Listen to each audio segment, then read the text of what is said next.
अवधूत चिंतन श्री गुरुदेव दत्त श्री स्वामी समर्थ। माझ्या चॅनलवरती तुमचं मनापासून स्वागत आहे।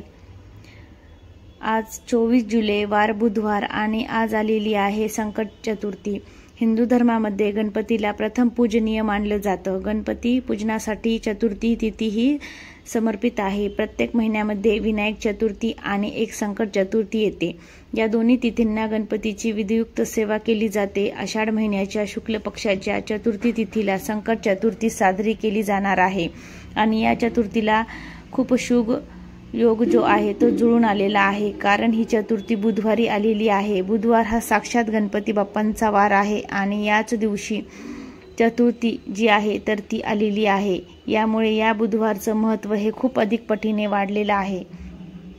गणपतीला एकदंत, गणराजा, विघ्नहर्ता अशा अनेक नावांनी पूजले जाते। नावाप्रमाणे विघ्नहर्ता हे भक्तांचे दुःख दूर करत असतात असं म्हटलं जातं। संकट चतुर्थीला बाप्पांची विधियुक्त पूजा आणि व्रत केल्याने सर्व प्रकारच्या दुःखातून आपल्याला मुक्ती मिळते आणि व्यक्तीची प्रत्येक इच्छा मनोकामनाही पूर्ण होते। जीवनामध्ये आनंद कायम राहते। गणपती बाप्पांच्या कृपेने सर्व प्रकारच्या अडचणीपासून आपल्याला मुक्ती मिळत असते आणि त्यामुळेच व्रताला खूप महत्त्व दिलं जातं। हे व्रत केल्याने आपल्या जीवनातील सर्व इच्छा मनोकामना पूर्ण होतात। परंतु आईवडिलांनी हे व्रत केलं तर त्याचे फायदे आपल्या मुलाबाळांना सुद्धा होत असतात। व्रत मुलांसाठी सुद्धा केलं जातं। तसेच या दिवशी वास्तुशास्त्रामध्ये काही सांगितलेले प्रभावी उपाय जर केले तर त्या उपायांचं सुद्धा आपल्याला खूप अधिक पटीने फळ हे प्राप्त होत असतं। आजच्या व्हिडिओमध्ये मी तुम्हाला एक अतिशय प्रभावी असा उपाय सांगणार आहे।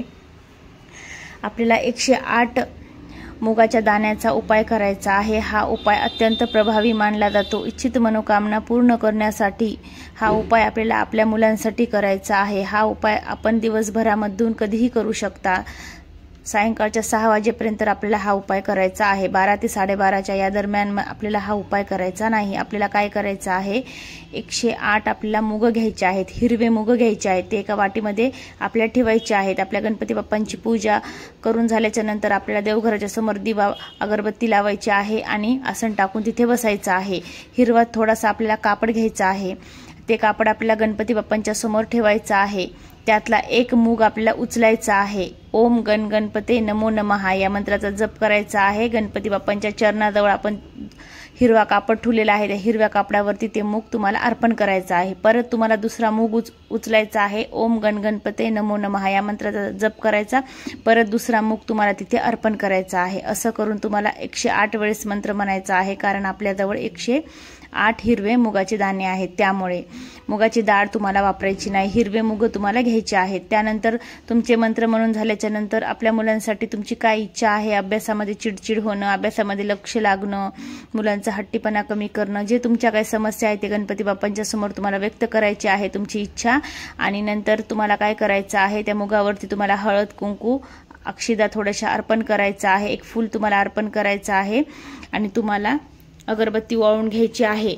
आणि तुम्हाला 2-3 तास झाल्याच्या नंतर तुम्हाला काय करायचं आहे, जेव्हा तुम्ही दिवसभरामध्ये कधी तुम्ही उपाय करा, हा मुलं रात्री झोपल्याच्या नंतर काय करायचं आहे, ते मुग तुम्हाला त्या कापडासकट उचलायचे आहे आणि त्याची तुम्हाला छोटीशी एक पोटली बांधायची आहे आणि तुमच्या मुलांच्या उशाखाली रात्रभर ती मुगाची पोटली तुम्हाला ठेवून द्यायची आहे। अभिमंत्रित केलेले ते मुग आहेत आपण ते दुसऱ्या दिवशी सकाळी आपली आंघोळ वगैरे झाल्याच्या नंतर, देवपूजा करून झाल्याच्या नंतर घराजवळ असणाऱ्या गणपती बाप्पांच्या मंदिरामध्ये तुम्हाला जायचं आहे आणि ती पोटली तुम्हाला तिथं गणपती बाप्पांच्या चरणाजवळ अर्पण करायची आहे। इच्छित मनोकामना तुम्हाला सांगायची आहे गणपती बाप्पांना आणि ती पोटली तुम्हाला तिथे अर्पण करायची आहे।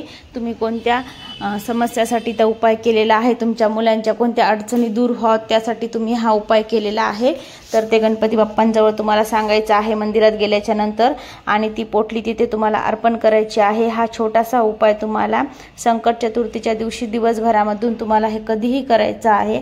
अत्यंत सोपा हा उपाय आहे, पण खूप प्रभावीदायी हा उपाय मानला जातो। त्यामुळे तुम्हाला आज चतुर्थीच्या दिवशी हा उपाय करायचा आहे। तुम्हाला जर 2 मुले असेल तर तुम्ही 108 अलग अलग घ्यायचे आहेत। तुम्हाला मुग अलग अलग वाटीमध्ये तुम्हाला मोजून हे मुग घ्यायचे आहेत। या वाटीमध्ये 108, त्या वाटीमध्ये 108, एकाने तुम्हाला मंत्र जप करायचा आहे आणि अशा पद्धतीने तुम्हाला छोटासा हा उपाय करायचा आहे। मुगाच्या डाळीचा नाही, तुम्हाला हिरव्या मुगाचा उपाय करायचा आहे। मुगाची डाळ हिरवी वापरू नका, अख्खेवाले मुग तुम्ही वापरा। श्री स्वामी समर्थ। जय जय स्वामी समर्थ।